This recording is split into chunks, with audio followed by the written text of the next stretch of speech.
वो मुझसे छुप छुप के किसी से बात करते हैं और मैं छुप छुप के सुन लेता हूँ। उन्हें नहीं पता, मुझे तो नाम भी पता है किससे बात करते हैं, एक आध का तो एड्रेस भी पता है मुझे। मुझे पसंद नहीं करेगी, तब तुम मेरे पास आना प्रिय, मेरा दर खुला है खुला ही रहेगा तुम्हारे लिए। ये क्लिनिक खुला है खुला ही रहेगा तुम्हारे लिए, तब तुम मेरे पास आना प्रिय, ये ठेला खड़ा है खड़ा ही रहेगा तुम्हारे लिए। 3-4 प्रसंग होते हैं। एक होता है कि आप किसी को बहुत चाहते हैं पर वो आपको नहीं चाहता। आपकी उम्र में ये सब तो खेल होता है, और क्या खेल होता है। मेरे घर में 2 बच्चे हैं 17 साल के, तो मैं उनको देख के समझता रहता हूँ। वो मुझसे छुप छुप के किसी से बात करते हैं और मैं छुप छुप के सुन लेता हूँ।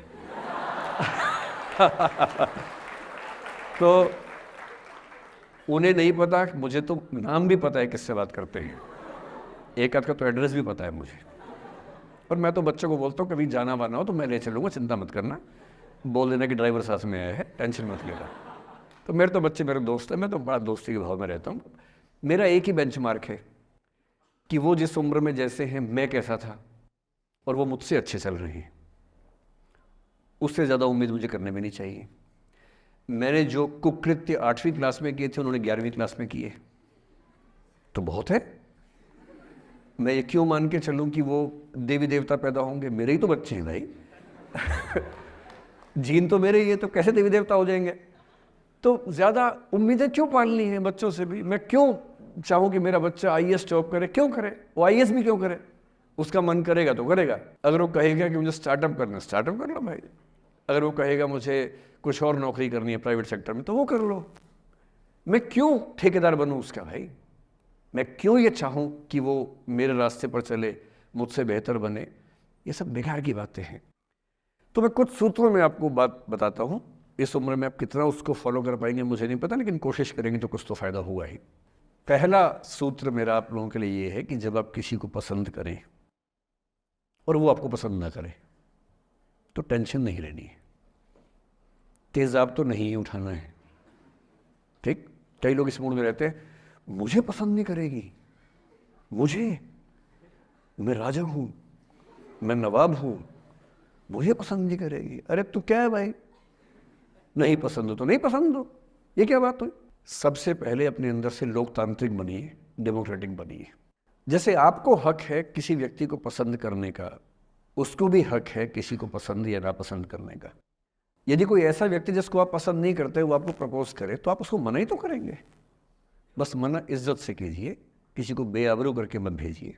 ये नहीं कि अच्छा तुम शीशा देखा है कभी, रुको रुको आईना मेरी जेब में लो। ऐसे नहीं करना है। बड़े बेआबरू होकर तेरे कूचे से हम निकले, वो वाला भाव जो गालिब को आया था, वो भाव नहीं आना चाहिए। अगर कोई आपको कभी प्रपोज करे, आप लोगों की उम्र है, ये सब चलता ही होगा आप लोगों के बीच में। मैं आपके टीचर से सामने बोल रहा हूँ, लेकिन मैं ऐसा ही हूँ। मैं जानता हूँ कि आपकी उम्र में से होता होगा, सब जानते हैं, तो होता ही होगा।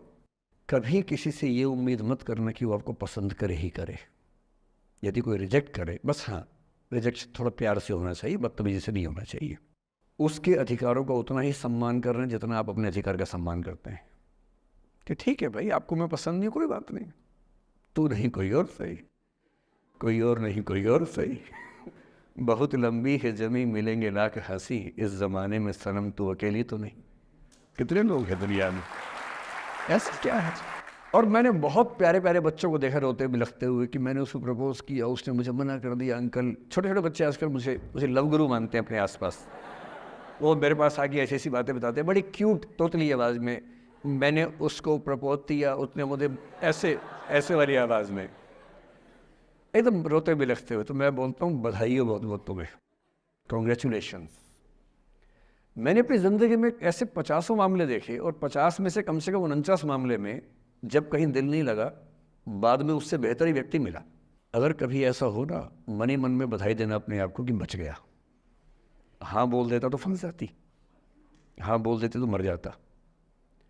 और मन में भाव वही रखना है, तो नहीं कोई और सही बात है, स्ट्रेस नहीं लेना है। मैं जानता हूँ कि आपकी उम्र में आसान नहीं होता, आपको रात रात भर सपने आएंगे, बेचैनी होगी, करवटें बदलते रहे सारी रात हम, आपकी कसम आपकी कसम। ये सब ड्रामा होता है, ये फिल्मी गीत है। मुझे गीत कविता इतना याद है कि मुझे हर बात में वही दिमाग में आता है, मैं क्या करूँ। ये होता है आपकी उम्र में, पर वो भी एक फेज़ है। अगर ये फेज नहीं जिया तो भी क्या जीवन जिया। कभी कभी बेचैनी भी तो होनी चाहिए, वरना ज़िंदगी में मज़ा क्या है। अगर हर चीज़ लिनियर है, हर चीज़ फॉर्मलाइज है, फिर मज़ा क्या है ज़िंदगी में। ये उठापटक, ये बेचैनी, ये घबराहट, ये तनाव, संतरास भी तो होना चाहिए कभी कभी ज़िंदगी में। इससे बुरी स्थिति तब होती है जब आप किसी रिलेशनशिप में हैं और वहाँ ब्रेकअप हो जाए, ये भी होता है। देखिए, मैं आपको बड़ी खरी खोटी सुनाने के मूड में हूँ। जिस तरह का प्रेम आप लोगों की पीढ़ी में होता है, मैं ये नहीं कह रहा कि आपकी पीढ़ी ख़राब है, हर पीढ़ी ऐसी होती है, बस ये कि आपकी पीढ़ी को सुविधाएं ज़्यादा मिल गई हैं। हमारी पीढ़ी में ना चिट्ठी लिख के भेजनी पड़ती थी, बड़ा रिस्क होता था। चिट्ठी लिखो कागज़ पे, फिर एक डाकिया ढूंढो भरोसे का, तो भरोसे वाला कुरियर बॉय या कुरियर गर्ल जाके चिट्ठी वहीं दे के आए जहाँ हमने कहा है। ये भी डाउट कहीं किसी और को दे के आ जाए। या कबूतर से बात करो, कबूतर जा जा जा, पहले प्यार की पहली चिट्ठी साजन को दिया। कबूतर का क्या भरोसा किसको दे के आ जाए। लेकिन कितना तनाव था उस ज़माने में। आपके ज़माने में क्या है, सीधे व्हाट्सएप निकाला, खटाक से भेज दिया मैसेज, और नंबर किसी से मांग लिया 1 सेकंड में।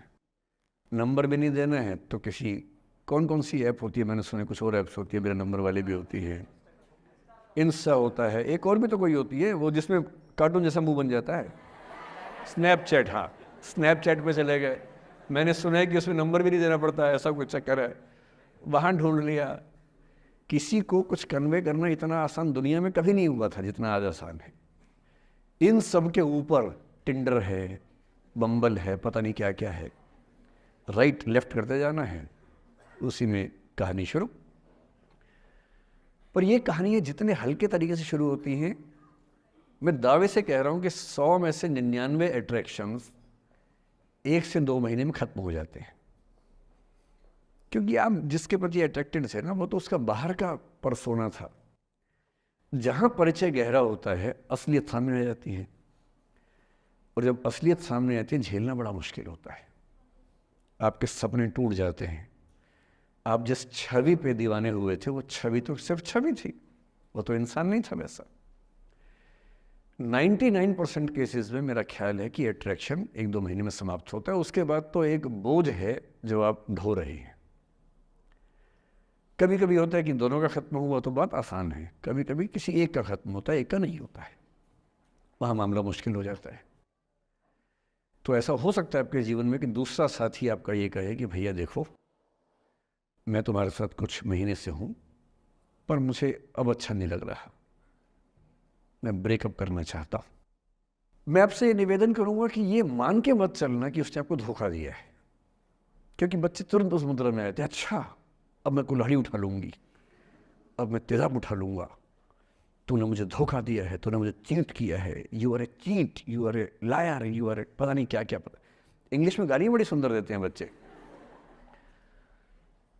मैं ये कहना चाह रहा हूँ कि इस बात की संभावना मान के चलिए कि हो सकता है कि आपके साथ 2 महीने रहने के बाद सच में उसको ये लग जाए कि आपके साथ ट्यूनिंग ठीक नहीं है, या आपको लग जाए कि आपकी ट्यूनिंग उस व्यक्ति के साथ ठीक नहीं है। और किसी मुर्दा को अपने पास पकड़ के रखना उसका मज़ा नहीं है। आप किसी को बांध तो लेंगे, पर जब उसका दिल आपके पास है ही नहीं, दिल विहीन लाश अपने पास टिका के रखना, एक मुर्दे को बांध के रखना, इससे बेहतर है जाने दो। वो अफसाना जिसे अंजाम तक लाना ना हो मुमकिन, उसे एक खूबसूरत मोड़ देकर छोड़ना अच्छा। और ये खूबसूरत मोड़ कैसे होगा? अगर कोई जाना चाह रहा है तो आपके पास 3 ऑप्शंस हैं। एक, ना उसको अच्छे से बात करे ना ख़राब से बात करे, न्यूट्रल होके जाने दे।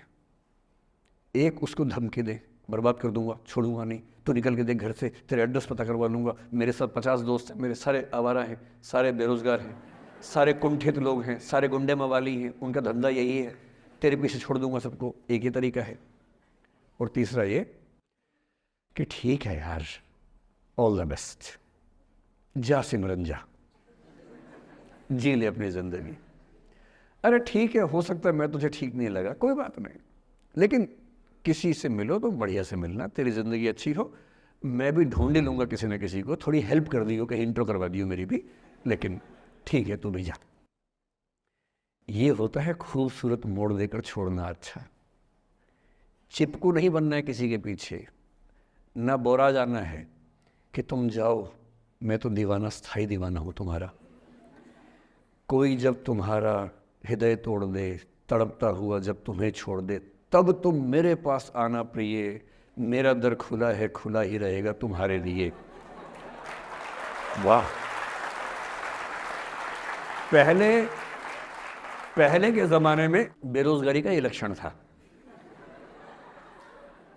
हम जब छोटे थे ये गाने सुनते थे, हम ये सुन के बड़े हुए कि ऐसा ही करना पड़ता है शायद प्रेम में। तो हमारे स्कूल में लोगों ने इसका पैरोडी बनाई। जब कोई तुम्हारा सर फोड़ दे, तड़पता हुआ जब तुम्हें छोड़ दे, तब तुम मेरे पास आना प्रिय, ये क्लिनिक खुला है, खुला ही रहेगा तुम्हारे लिए, तो बस आ जाना। जब कोई तुमको सड़क पे छोड़ दे, गाड़ी अपनी वहाँ से मोड़ ले, तब तुम मेरे पास आना प्रिय, ये ठेला खड़ा है, खड़ा ही रहेगा तुम्हारे लिए। क्यों भाई, क्यों खड़े रहोगे? बेरोजगार हो क्या? अरे ठीक, जा सिमरन जा, जी ले, और मैं भी जा रहा हूँ जीने के लिए। ये दीवाना नहीं बनना है कि तुम मतलब मुझे ना चाहो तो कोई बात नहीं, किसी और को चाहोगी तो मुश्किल होगी। अजीब हाल है यार। तुम ठेकेदार हो कि तेरा ठेका मेरे पास है, नहीं तो किसी के पास नहीं है। अजीब हाल है। अरे ठीक है भाई, उसकी ज़िंदगी है, जीने दो उसको। क्यों किसी की ज़िंदगी में इतना हावी होने का प्रयास करना है? जब आप नहीं चाहते कि आपकी ज़िंदगी में कोई हावी हो, आप क्यों किसी की ज़िंदगी में इतने हावी होंगे? और जब बहुत दर्द हो ना, हमेशा दूसरे के पर्सपेक्टिव से भी सोच के देखिए कि उसको ऐसा क्यों करना पड़ा। क्या पता कोई मजबूरी हो, कभी कभी होती है।